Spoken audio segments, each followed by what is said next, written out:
Hello, everyone. In today's module discussion, we're going to be discussing bone growth. So first, we're going to start off with some bone growth questions. Okay, Williamina asked if the epiphyseal growth plates are growing out so fast, why do they stay thin? Growing things are supposed to get larger or thicker, but these epiphyseal plates remain the same thickness. Why?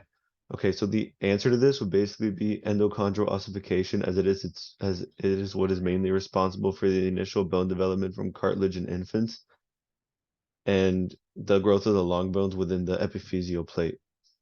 Okay, moving on to the second question. Why is Caitlin taller than me if she entered puberty several years later than I did? So in this case, Caitlin would be taller because as puberty goes on, the growth plates mature at the end of puberty, but that doesn't mean that everything is to stop growing at the exact same time.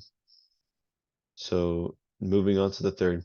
What is the anatomical event that marks the end of the late adolescent, young/adult growing period? Okay, so basically the anatomical event that will be occurring in this case would be epiphyseal closure of the growth plates. And at the age that this happens, this would be around the ages from 18 to 25 years old. Um, what what is then the difference between plate and epiphyseal line? So the main difference is that epiphyseal plates are more visible in a growing bone, while like the lines are more remnants of epiphyseal plates within the mature bone.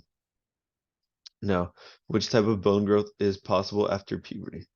So the bone growth that are responsible after puberty, it would basically be as a result of stress or physical activity, which could potentially increase the bone growth within a teen.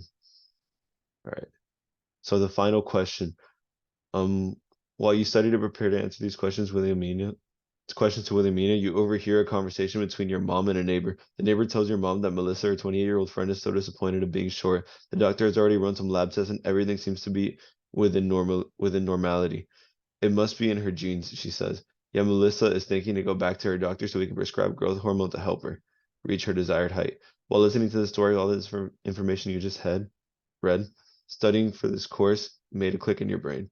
Are you ready to explain to the neighbor why it is not a good idea for Melissa to receive growth hormone treatment? What would you explain to her anatomical reasons of your advice? So basically, utilizing growth hormones could lead for a higher risk of stroke growing on for her child. So that is something that you do not want to really implement unless it is truly a necessity. But yes, thank you everyone and have a great day.